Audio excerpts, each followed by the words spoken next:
Wakil Ketua DPR Fahri Hamzah mengesahkan penggunaan hak angket terhadap pelaksanaan tugas dan kewenangan KPK. Anggota DPR menganggap ketok palu yang langsung dilakukan oleh Wakil Ketua DPR Fahri Hamzah adalah keputusan sepihak. Aksi walkout pun terjadi. Saya ingin mengatakan atau saya ingin menanyakan kepada seluruh anggota, apakah usul menggunakan hak angket terhadap pelaksanaan tugas dan kewenangan Komisi Pemberantasan Korupsi yang diatur dalam Undang-Undang Nomor 30 Tahun 2002 tentang Komisi Pemberantasan Tindak Pidana Korupsi dapat disetujui menjadi hak angket DPR RI? Setuju? Izin pimpinan. Terima kasih. Wakil Ketua DPR Fahri Hamzah langsung mengetuk palu menyetujui digulirkannya hak angket DPR terhadap pelaksanaan tugas dan kewenangan Komisi Pemberantasan Korupsi. Putusan ini diambil tanpa mendengar usulan dari 7 fraksi yang ada di DPR. Hujan interupsi pun terjadi saat Ketua DPR Setia Novanto menyampaikan pidato di sidang paripurna. Interupsi pimpinan, mohon diakomodasikan. Interupsi pimpinan. Kita adakan forum lobby setelah pidato pimpinan. Mohon kita dengarkan pidato. Mohon interupsi sebentar. Terlebih dahulu. Pimpinan sidang tetap meminta anggota sidang tenang dan mendengarkan pidato Ketua DPR. Akibatnya, semua anggota fraksi Gerindra melakukan walkout dari ruang paripurna. Bahkan, Wakil Ketua DPR dari Partai Gerindra Fadli Zon akhirnya ikut meninggalkan ruang paripurna. Usai sidang, Fahri Hamzah menyatakan dirinya sudah mengikuti prosedur, yakni bertanya kepada seluruh anggota dewan yang hadir di sidang paripurna. Menanyakan kepada anggota, tapi sebelum saya menanyakan, fraksi-fraksi berpendapat. Ada 3 fraksi yang berbeda pendapat. Memang dari awal di Bamus pun fraksi sudah memberikan catatan. Tapi pertanyaan kedua setelah fraksi adalah menanyakan kepada seluruh anggota paripurna. Jadi bukan sebagai fraksi tapi sebagai anggota. Dan karena tadi mayoritas mengatakan setuju, ya palu diketok. Setelah itu kemudian kita lanjutkan rapat berikutnya karena yang disepakati tadi adalah setuju untuk menggunakan hak angket. Pembentukan pansus angket tentu baru akan dilakukan setelah tanggal 17 Mei pada awal masa sidang. Dan kita tentu akan melihat lagi ada Bamus. Kalau fraksi-fraksi tidak memasukkan anggotanya atau tidak mengirimkan anggotanya untuk pembentukan pansus, maka pansusnya tidak ada.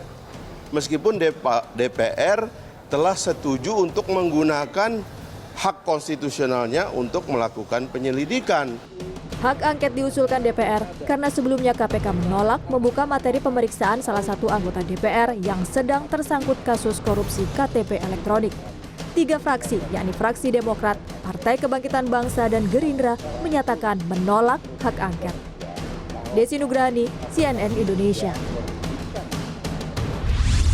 Dan sudah ada koresponden kami Akbar Junisa Surya yang memantau langsung jalannya sidang paripurna di Gedung Parlemen Senayan, Jakarta. Akbar, apa yang membuat usulan hak angket ini akhirnya lolos meskipun sebagian fraksi sendiri menolak digulirkannya hak angket, kemudian koalisi masyarakat sipil di mana-mana juga berteriak untuk menolak hak angket. Apa yang membuat hak angket yang dikhawatirkan selama ini bisa lolos dan disetujui di paripurna?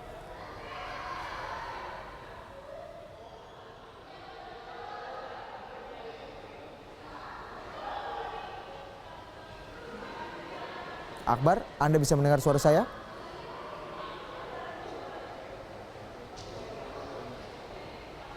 Ya, Akbar. Selamat sore Akbar, bisa mendengar suara saya?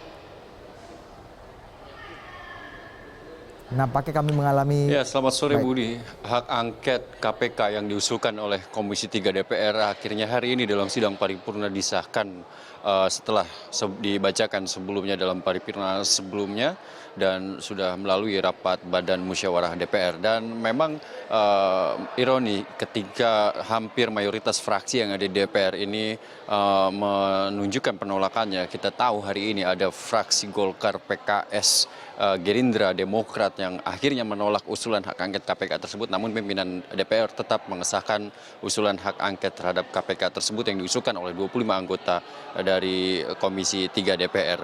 Di mana sebenarnya kalau kita lihat dari perspektif yang berbeda, yang dimana berdasarkan informasi yang saya kumpulkan dari para pengusul, sebenarnya KPK ini mengapa akhirnya Komisi 3 DPR mengusulkan untuk menggulirkan hak angket terhadap KPK? Karena Komisi 3 melihat adanya indikasi pelanggaran SOP dan juga pelanggaran pelaksanaan undang-undang KPK. Yang kalau kita lihat KPK bekerja berdasarkan undang-undang yang dibentuk oleh Komisi 3 DPR, sehingga hak angket yang digulirkan oleh DPR hari ini adalah merupakan sebuah bentuk pengawasan dari DPR terhadap KPK yang merupakan lembaga ad hoc yang dibentuk berdasarkan undang-undang yang merupakan produk dari DPR.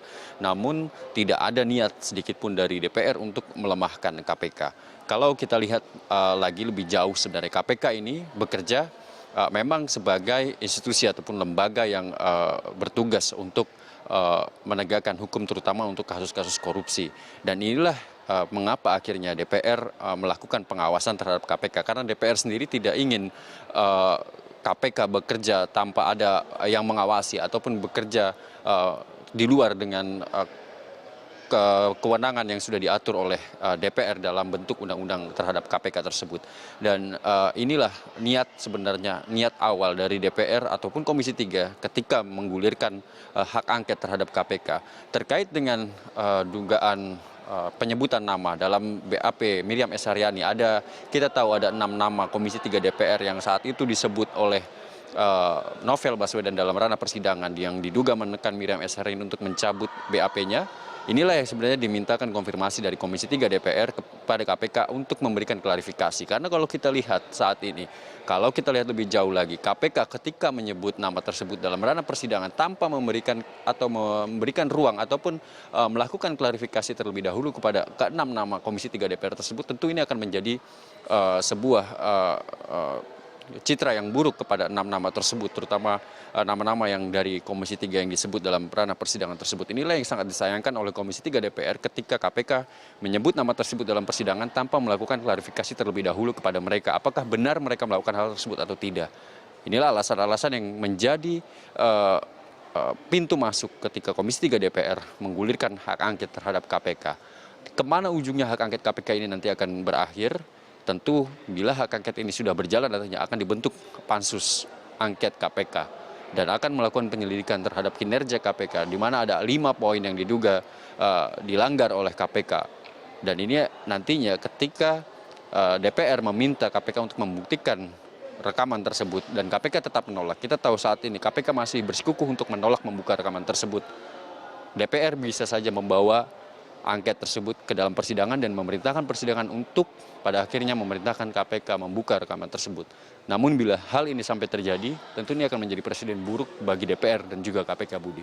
Kita tunggu saja bagaimana nanti ujungnya hak angket terhadap KPK ini. Apakah nantinya KPK bisa berkoordinasi dengan DPR sehingga tidak perlu ada kisru yang berkepanjangan antara DPR dan KPK, Budi. Kita akan lihat apakah bola ini akan semakin menggelinding liar ke depannya atau justru malah bola hak angket ini akan gembos di tengah jalan. Kita akan lihat bagaimana perkembangannya ke depannya, Akbar. Terima kasih Akbar Junisa Surya yang melaporkan dari Kompleks Parlemen Senayan, Jakarta.